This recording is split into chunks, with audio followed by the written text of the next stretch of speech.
Aloha, dia faly manolotra ny raha batsika rehetra mpanaraka tsy tapaka ny fandarana zany forêt santé aty Canada indray ny tenako. Efa balika ny masoandro ankehitriny aty Canada amin'izao fotoana izao ka dia mba manararaotra kely an'izany masoandro zany dia mba manao la marche vao maraina ary dia miaraka mitafatafa amintsika rehetra indray. Manimanitra tokoa ny zaridaina ka dia mahasalama dia mahasalama tokoa ny mifoka ny rivotra madio. Ny resantsika anio zany dia momba ny cancer du sein na ny homamiadana ny nono eo amin'ny vehivavy zany, satria efa nazavaiko teto ny momba an'io cancer du sein io fa zany hoe nazavaiko bebe kokoa zany teo amin'ny lafiny ara-siantifika biolojika, fa tsotsoriko zany ny fanazavako azy amin'ny hoe d'une façon pratique zany androany mba mora andraisan'ny olona azy zany. Ny homamiadana ny nono zany dia karazana fivotosana eo amin'ny nono zany izy io, ka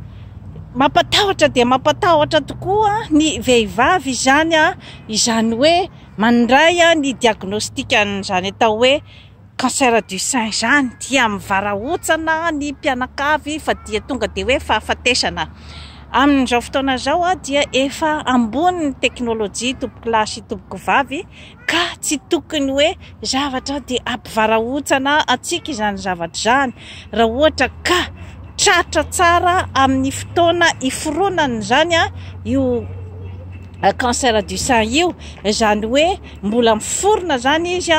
eo amin'ny nono zany fa tsy mbola mitatra any amin'ny taova hafa zany dia sorohana tsara dia tsara mihitsy, satria mbola manana ny ataontsika hoe zany hoe espérance de vie ambonimbony zany ny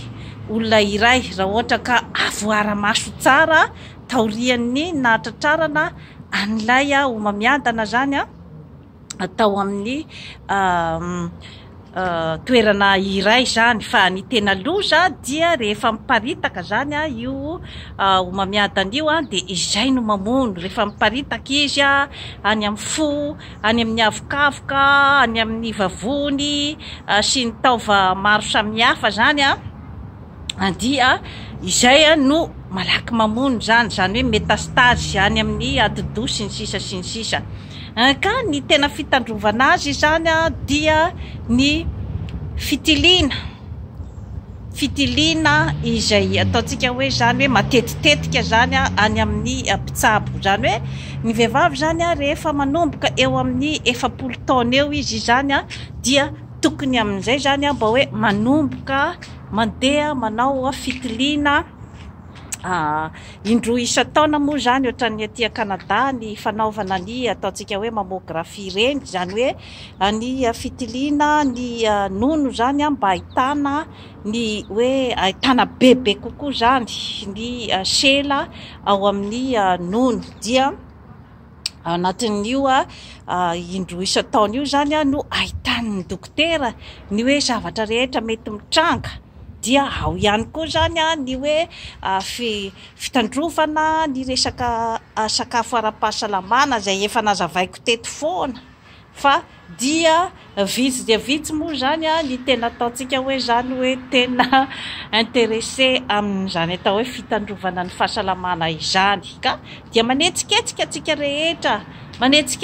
rehetra ny hoe mba aleo mitandrina toy izay aleo misoroka toy izay mitsabo, satria dia rehefa tonga ny aretina dia maro ny zavatra izay akorotan'io aretin'io, na ny atao raha hoe zany hoe ny fiainam-pianakaviana, ny estime de soi anao vehivavy voadodona daholo amin'ireny zavatra rehetra ireny, ka aleo misoroka toy izay mitsabo. Ka ny tena fisorohana mahomby zany dia ny sakafo ara-pahasalamana araky ny efa nazavaiko teto imbetsaka dia imbetsaka zany hoe inona ny sakafo tsara hohanina, dia averiko ihany fa ny fihinanana isan'andro ny legioma sy ny voankazo izany, de ny fihinanana ny voamaina tsaratsara, de tsaratsara ny voamaina satria io misy protéine avy amin'ny zavamaniry izay tsara de tsara tokoa ho an'ny vehivavy izany. Dia tsaratsara ny mihinana trondro matetika noho ny henan'omby satria ny henan'omby dia misy an'ilay menaka matavy izay saro de vonona zany ao amin'ny ataovantsika olombelona amin'ny tavam-pandevonan-kanina, ary dia mety manatsetsina ihany koa ny lalandrà zany zavatra zany. Dia ny henan'akoho koa aprisihana ihany koa, dia misotro rano 2 litatra farafahakeliny zany isan'andro. Ka zany zavatra rehetra izany zany dia fitandrovana avokoa. Dia aekena zany ny sira rehefa miakatrakatra ny taonanao vehivavy, aekena ny sira, ny fihinanana chips be loatra, ny fihinanana an'ireny hanina bifojy be loatra reny be sira be, dia ny siramamy koa tandrotandremana ihany koa zany. Dia eo ihany koa ny tsaratsara ny lait de soya zany raha ohatra ka par rapport amin'ny ataontsika hoe zany hoe ny rononon'omby zany, satria ny rononon'omby somary sarosaro de vonona. Dia ny fanaovana fanatanjahantena, izao zavatra ataoko izao ny manao la marche, dia aprisihana dia aprisihana zay zavatra tianao aloha, na ny manao natation zany na ny mandeha amin'ny salle de gym reny, ny danse aérobika, dia tsara de tsara ho an'ny fahasalamana, ka dia aprisihana zany zavatra rehetra izany amin'ny vehivavy. Dia eo ihany koa zany ny fampitoniana ny saina, zany hoe ny fanaovana ny karazana respiration, ny méditation, ny yoga. Eo ihany koa zany zavatra rehetra izany dia efa natoroko teto daholo ny hoe ahoana ny fomba famahana ny olana madinidinika amin'ny fiainana. Zany hoe mila zany ianao hoe mijery akaiky hoe inona ny olana marina, zany hoe mijery amin'ny fotsy miangatra fa tsy miampangandra soa, miampanga an'ity olona rehetra manodidina ity ho responsable sy nanosavy anao, fa jereo akaiky hoe inona no mety zany olana avy any aminao, dia satria avy aminao ihany ny tena vahaolana mahomby. Satria reny erisorosorotsaina madinika reny zany dia reny koa zany dia mahatonga ihany koa zany ny homamiadana eo amin'ny vehivavy. Eo ihany koa ny olana ara-panambadiana, jereo akaiky inona ny olana andehana manatona zay olona hitanao fa mety afaka anampy anao zany, anananao fitonian-tsaina, ary kanefa ny fanapahan-kevitra dia anao ihany. Dia ny mba